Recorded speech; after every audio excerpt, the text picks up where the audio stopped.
The first thing Captain Area Chen noticed was the silence. Not the peaceful silence of deep space, but the oppressive quiet that follows total devastation. Her fingers danced across the holographic display, tracing the remnants of what was once the Tri-Star Confederation's most formidable defense line. Red markers indicated total system losses, each point a graveyard of civilizations. The transmission crackled to life, a ghost of a communication that barely penetrated the quantum interference. Fragments of alien languages mixed with desperate pleas, creating a haunting mosaic of impending extinction. Captain Chen closed her eyes, listening to the raw emotion bleeding through the static. Deep beneath the Rocky Mountain complex, the heart of humanity's most classified military research facility, an entire ecosystem of strategy and preparation hummed with controlled intensity. Banks of quantum computers processed countless scenarios, each simulation more complex than the last. Technicians moved with a precision that spoke of years of preparation, of a plan long in the making. Admiral Marcus Rodriguez stood before a massive holographic display, his weathered hands clasped behind his back. Unlike the panicked transmissions from the Tri-Star Confederation, he radiated a calm that bordered on certainty.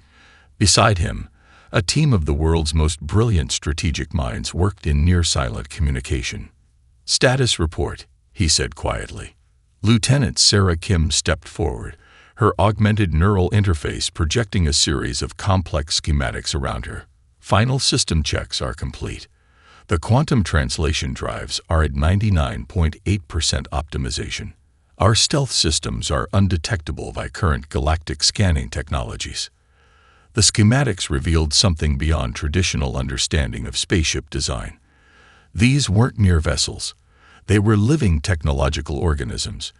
Each ship incorporated adaptive metamaterials that could reconfigure in milliseconds, quantum computing systems that could process battlefield dynamics faster than entire alien command structures, and weapon systems that existed in a state of perpetual potential. The Chronorian Imperium had spent centuries conquering star systems, crushing resistance with what they believed was insurmountable technological superiority. They had systematically dismantled civilization after civilization, leaving nothing but molecular dust and traumatized survivors. They had no idea what was coming. Dr. Elena Rodriguez, a brilliant sinostrategist and no relation to the Admiral, examined the latest intelligence reports. Her screens displayed the complete military history of the Chronorian Imperium, each conquest analyzed down to the molecular level of strategic decision-making. "They're predictable," she muttered, more to herself than anyone else, rigidly committed to computational models of warfare that haven't fundamentally changed in 3 centuries. The Admiral approached, studying the same data, and that will be their downfall. Outside the mountain complex, the world continued its ordinary rhythm. Civilians went about their daily lives, completely unaware that humanity's most significant moment was approaching. No global announcements would be made. No dramatic speeches would herald their intervention. Just precise, calculated action. Captain Chen opened her eyes, the holographic display reflecting in her irises. She had spent years preparing for this moment, training with simulation technologies that pushed the boundaries of human cognitive potential. Her team was more than a military unit. They were a carefully selected group of individuals who represented the absolute pinnacle of human adaptability and strategic thinking. The transmission from the Tri-Star Confederation continued its desperate plea. Most would hear only fragmented noise. But to Chen and her team, it was a complex symphony of strategic opportunity. Humanity's moment had arrived, and the galaxy would never be the same again. The diplomatic transmission arrived like a phantom, its quantum-compressed signal fighting through layers of interference and cosmic noise. Ambassador Krulax of the Tri-Star Confederation looked worse than death, if death could appear more exhausted and defeated. His crystalline exoskeleton flickered with static, each interruption a testament to the brutal communication conditions. Emergency chambers deep within the United Earth diplomatic complex fell silent as the holographic image stabilized. Experts from multiple disciplines, Xenolinguists, quantum communication specialists, and senior diplomatic advisors watched with a mixture of professional detachment and growing horror. "We are beyond desperate," Krelak said, his translation matrix struggling to convey the full depth of his species' anguish. "The Krenorian Imperium has decimated our outer colonies. Our defensive lines have collapsed. Billions are dead. Entire planetary systems have been reduced to atomic dust." Dr. Miranda Chen, head of Interstellar Diplomatic Relations, leaned forward. Her augmented neural interface parsed the transmission, running simultaneous analyses that went far beyond typical diplomatic protocols. Something about the transmission felt different, not just a plea for help, but something more complex. In the observation room, a heated debate erupted. "We cannot get involved," argued Ambassador Thomas Reed, representing the conservative faction of Earth's global government. "The diplomatic and potential military risks are astronomical." Beside him, General Catherine Rodriguez remained silent, her eyes never leaving the holographic display. She had seen something the others had not. The transmission continued. Krelax described the Krenorian method of conquest: total systemic elimination, no prisoners, no negotiations.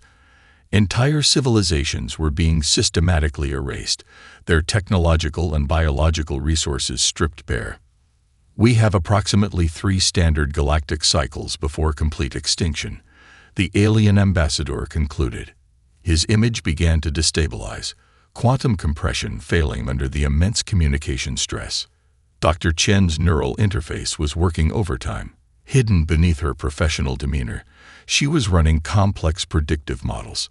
The transmission contained more than just a distress call. It was a carefully constructed message, laden with subtle informational layers that most would miss. "Wait," she said suddenly, her voice cutting through the room's heated discussion. "Replay the last 30 seconds. Quantum resolution, full spectral analysis." The room fell silent. When the replay completed, something remarkable became apparent. Embedded within the transmission were complex quantum encryption patterns, a hidden message within a message. Most communication experts would have missed it entirely. General Rodriguez finally spoke. "This isn't just a random distress call. This is an invitation." Ambassador Reed scoffed. "An invitation to what?" "Certain destruction." But Dr. Chen and General Rodriguez exchanged a knowing look. They understood something the others did not. This transmission represented an opportunity that came once in a species' evolutionary history. The Tri-Star Confederation wasn't just asking for help. They were offering humanity a chance to reshape galactic power dynamics. "We're going to respond," Dr. Chen said quietly. It wasn't a suggestion. It was a statement of inevitable fact. The room erupted in arguments. Diplomatic protocols, military risks, potential galactic repercussions, all became topics of intense debate. But beneath the surface, a decision had already been made. Humanity had been preparing for this moment for decades, waiting, watching, building capabilities that no other civilization could comprehend. The last desperate plea had found its answer, and the galaxy was about to change forever. Deep within the solar system's most classified regions, humanity's true military potential took shape in absolute secrecy. The shipyards weren't conventional manufacturing centers. They were living technological ecosystems, spread across multiple hidden locations that defied traditional understanding of industrial production. Dr. Hiroshi Nakamura walked the length of the primary construction chamber, his augmented reality interface providing real-time molecular-level insights into the ships taking shape. These weren't mere vessels. They were the most advanced technological organisms ever conceived by sentient intelligence. Each ship began as a quantum lattice, a complex network of adaptive metamaterials that could reconfigure themselves with millisecond precision. Traditional spacecraft were built. These ships were grown, developed, almost born into existence through a combination of advanced engineering and something that bordered on biological design. Quantum resonance at 97.3%, announced Dr. Sofia Martinez, her fingers dancing across holographic control interfaces. Adaptive material integration is proceeding beyond projected parameters. Nakamura nodded, a slight smile crossing his face. Decades of research, billions in funding, and the collective intellectual effort of humanity's most brilliant minds had led to this moment. The Chronorian Imperium believed in massive, rigid battle formations. Humanity had designed something entirely different, ships that could think, adapt, and evolve in real time. The primary construction chamber stretched for kilometers, a hidden marvel nestled within a hollowed-out asteroid. Quantum shielding made the entire facility invisible to any known scanning technology. Multiple redundant systems ensured that not a single photon of information could leak to the outside world. "Run the quantum simulation again," Nakamura instructed. A massive holographic display came to life, showing complex battle scenarios running simultaneously. Each simulation represented thousands of potential galactic conflict situations, processed and analyzed faster than any known computational system. Dr. Martinez pulled up the latest results. Predictive accuracy is now at 99.6%.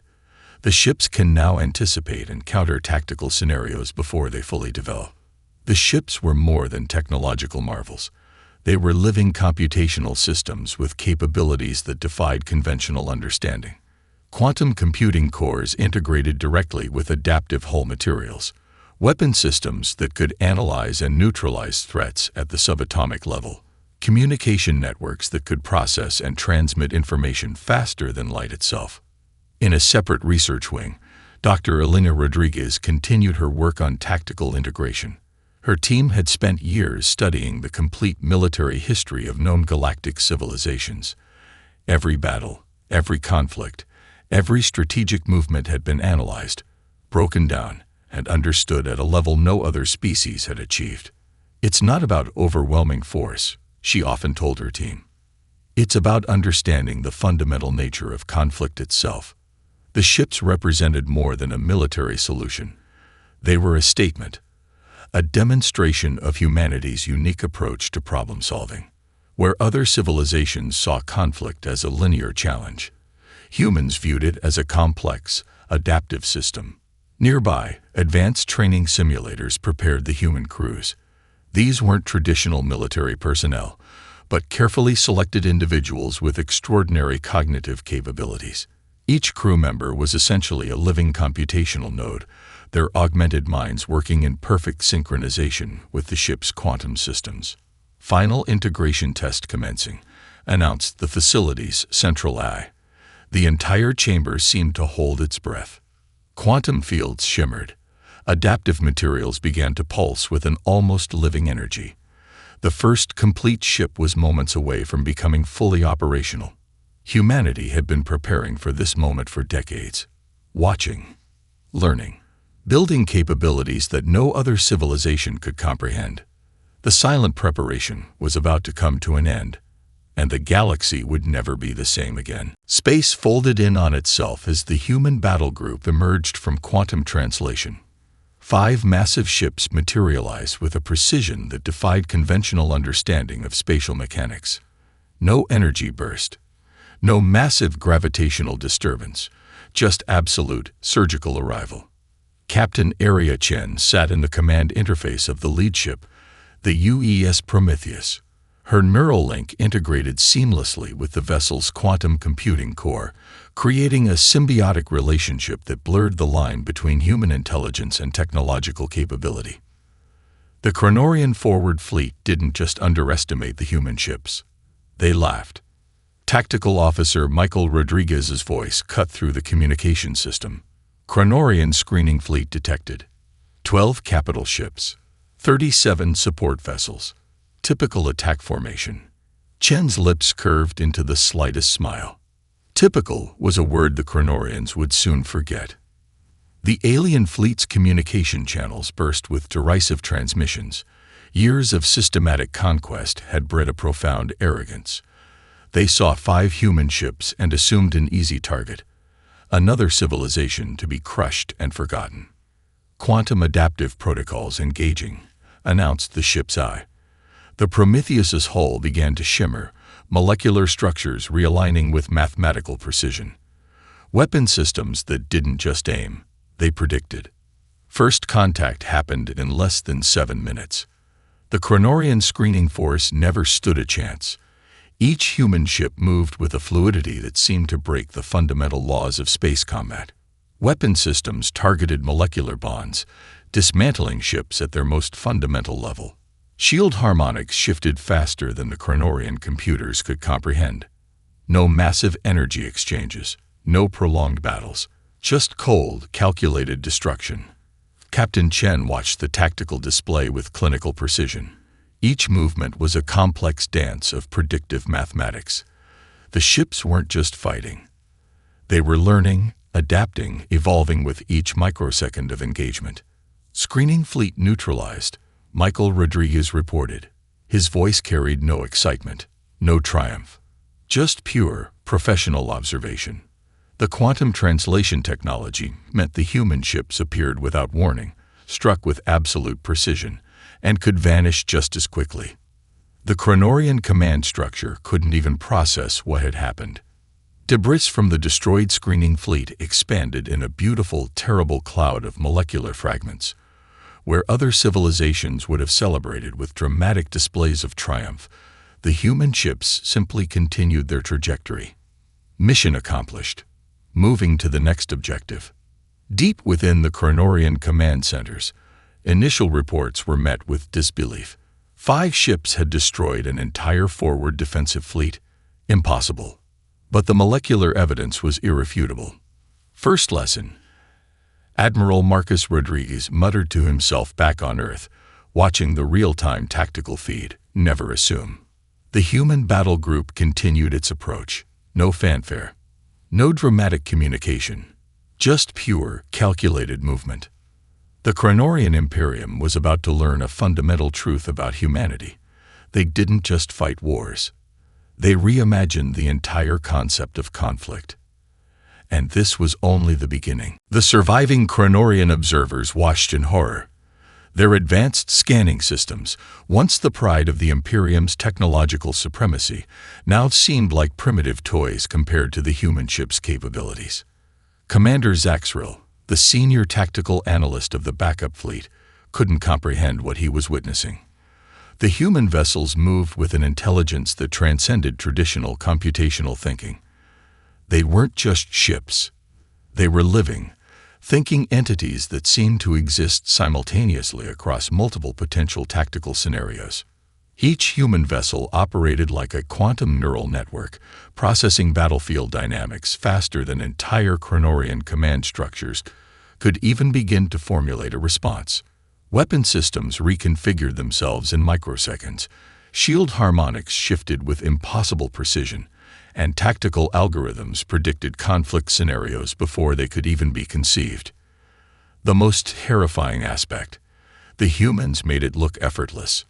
Tactical databases across the Chronorian communication network began to fill with impossible data. Ships that could analyze and counter weapon signatures before they were deployed. Defensive systems that seemed to understand the fundamental intent of an attack before the attack itself was launched. Quantum adaptive response at 99.7% announced the AI system of the UES Prometheus. Captain Area Chen barely needed to move. Her neural interface allowed her to perceive the battlefield as a complex, living mathematical equation. Each potential threat was a variable to be solved. Each tactical decision a precision calculation. Chronorian military computers, once considered the most advanced in the known galaxy, now seemed like children's abacuses.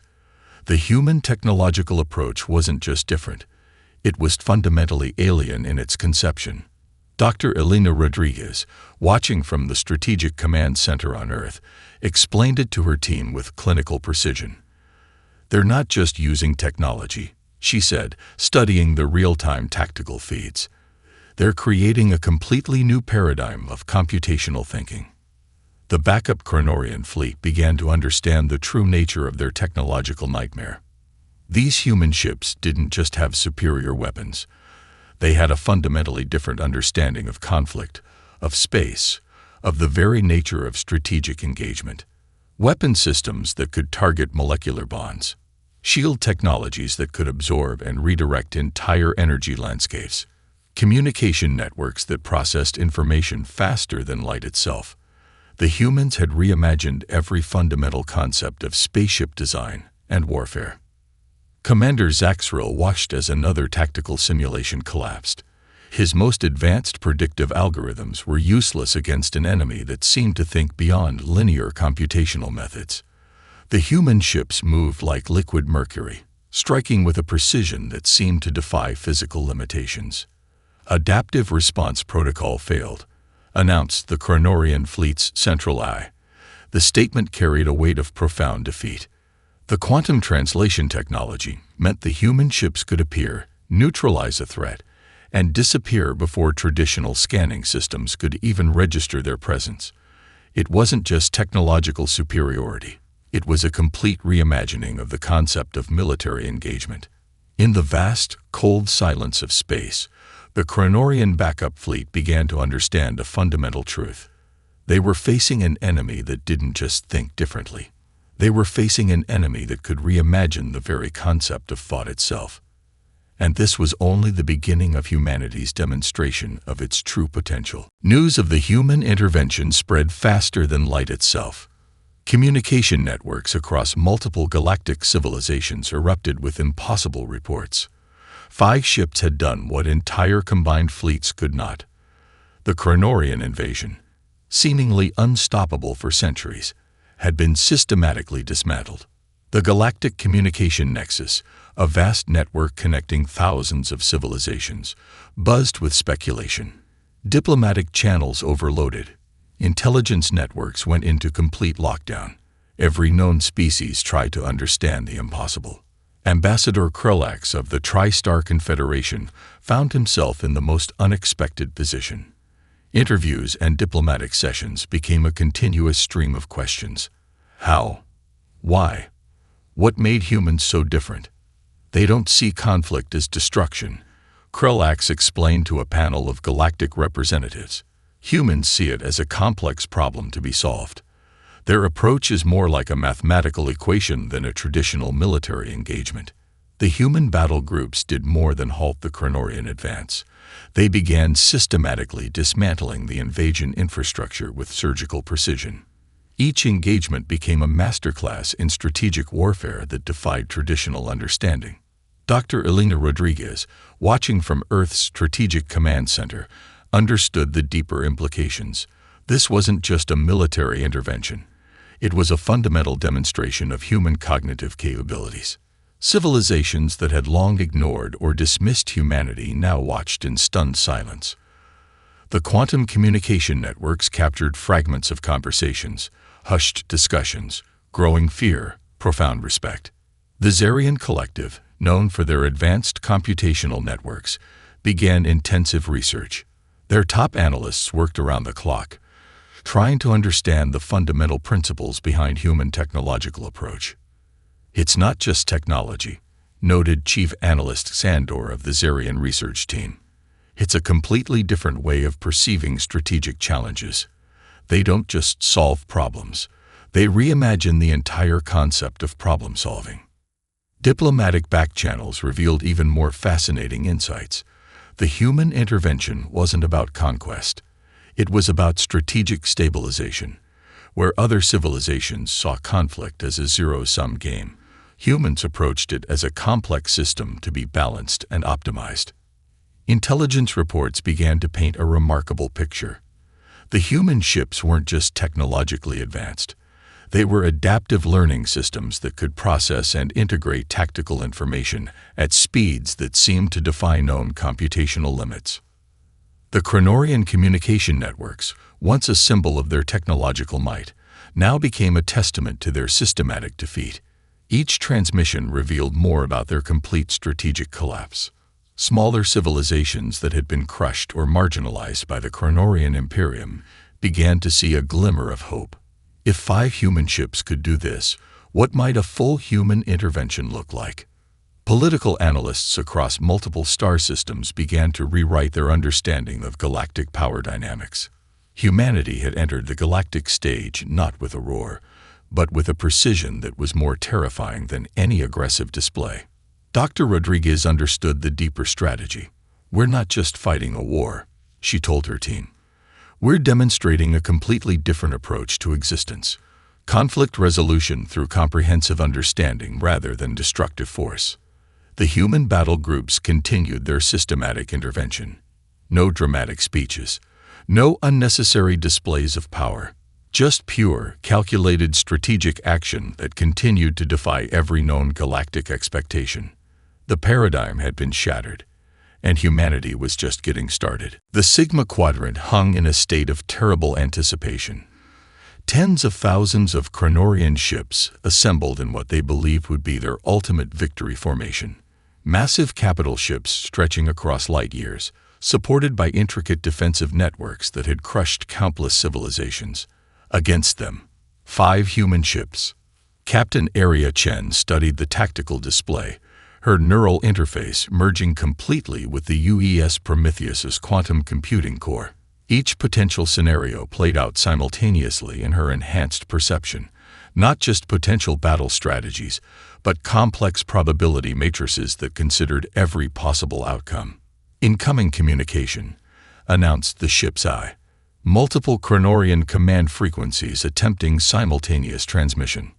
Commander Michael Rodriguez managed the communication systems. His fingers, augmented with quantum-responsive neural interfaces, danced across holographic controls, routing and analyzing. He responded, his voice calm and clinical. The Chronorian fleet's communication was a mixture of rage, disbelief, and desperate strategic recalculation. They had assembled their entire invasion force, certain that this time, victory was inevitable. They were wrong. The first phase of engagement happened before most tactical systems could even register movement. The human ships didn't just enter the battle space, they rewrote its fundamental understanding. Quantum translation technologies allowed them to appear simultaneously in multiple tactical positions, their weapon systems targeting molecular bonds with impossible precision. Entire Chronorian battle groups simply ceased to exist. No massive energy exchanges, no prolonged bombardments, just clinical, mathematical dismantling of complex systems. Dr. Elena Rodriguez, watching from the Strategic Command Center on Earth, explained the principle to her team. "It's not about destruction," she said, studying the real-time tactical feed. "It's about comprehensive system optimization. We're not fighting a war. We're solving a complex mathematical problem." The Chronorian fleet's advanced computing systems began to collapse. Their predictive algorithms, once considered the most sophisticated in known space, now seemed like primitive counting tools. The human ships moved with a fluidity that defied traditional understanding of spatial mechanics. Adaptive response protocols at 99.8%, announced the Prometheus's AI. Tactical optimization continuing. Commander Zaxril, the senior Chronorian tactical analyst, watched in horror as his entire strategic framework collapsed. These weren't just ships. They were living computational systems that could predict, adapt, and neutralize threats faster than thought itself. The Battle of Sigma Quadrant would become legendary, not for its violence, but for its unprecedented demonstration of strategic thinking. Weapon systems that could target individual molecular bonds, shield technologies that could absorb and redirect entire energy landscapes, communication networks that processed information across multiple potential realities simultaneously. Hour after hour, the human ships continued their systematic dismantling of the Chronorian invasion force. No drama, no unnecessary displays of power, just pure, calculated strategic action. Mission parameters approaching completion, the Prometheus's AI announced. What should have been an impossible defensive action became a complete strategic victory. The human battle group, significantly smaller in number, had effectively neutralized the most significant invasion force in recent galactic history.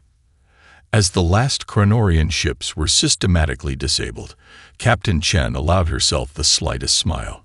This wasn't just a battle. This was a comprehensive demonstration of humanity's true potential.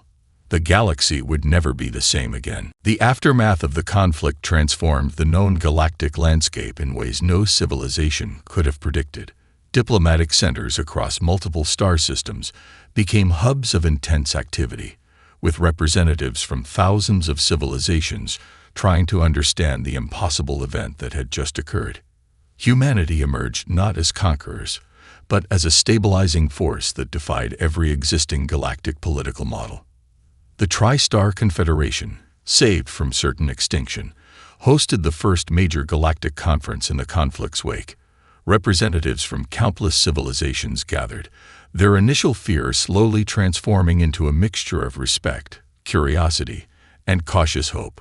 Ambassador Krillak stood as the primary host, his once defeated posture now replaced with a newfound dignity. Humanity did not just save us, he explained to the assembled delegates. They demonstrated a completely new approach to existence. Dr. Elena Rodriguez led the human diplomatic team. Her presentation wasn't a display of military might, but a comprehensive analysis of conflict resolution, technological innovation, and collaborative problem-solving. Where other civilizations saw barriers, humans saw complex systems waiting to be understood and optimized. The Chronorian Imperium was reduced to a historical footnote.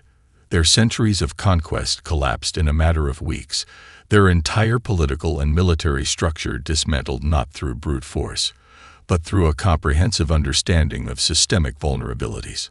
Smaller civilizations that had been marginalized for generations began to see new possibilities. The human intervention wasn't about domination. It was about creating a more balanced, collaborative galactic ecosystem. Intelligence networks worked overtime, trying to understand the fundamental principles behind human technological and strategic approaches. The Zarian Collective spent months analyzing every fragment of data from the conflict, their most advanced computational systems working to decode the human method. It's not technology, noted Chief Analyst Sandord in a groundbreaking report. It's a completely different way of perceiving existence itself. Diplomatic channels that had been frozen for centuries began to thaw. Civilizations that had been locked in centuries-long conflicts started to look at problems differently. The human approach wasn't about winning. It was about comprehensive understanding and collaborative solution-finding. Captain Arya Chen found herself at the center of unexpected attention.